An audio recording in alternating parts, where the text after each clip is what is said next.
Herkese merhaba arkadaşlar. Kanalımıza hoş geldiniz. Bugün sizler için Neslihan Atagül'den yepyeni haberler hazırladım. Neslihan Atagül ekran karşısında varlığını sessiz ama etkili bir şekilde hissettiren, duyguyu abartmadan derinleştiren bir oyuncu olarak öne çıkar. Onu izlerken dikkat çeken şey sadece canlandırdığı karakter değil, o karakterin içinde saklı kalan ve çoğu zaman söylenmeyen duyguların izleyiciyi nasıl geçtiğidir. Oyunculuğu yüksek sesle değildir. Aksine sakin ve kontrollü bir alkışla ilerler. Bu da sahnelerine doğal bir gerçeklik kazandırır. Onun performanslarında en belirgin özellik küçük detayların büyük anlamlar taşımasıdır.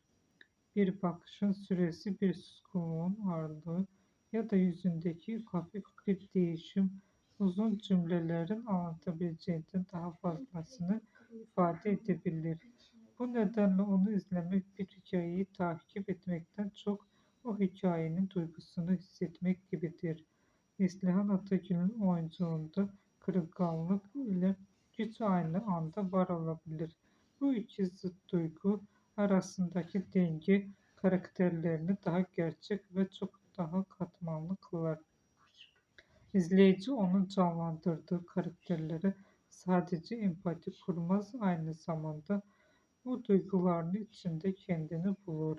Onu farklı yapan şey sahnesi doldurmak için bazı çaba göstermemesi, aksine o sahnede doğal bir şekilde var olmasıdır. Bu da onun ekran karşısındaki etkisini daha da sade ama daha kalıcı hale getirir.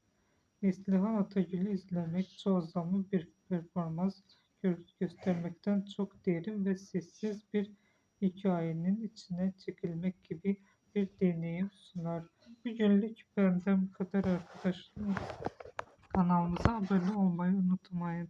Bizi izlediğiniz için teşekkür ederim.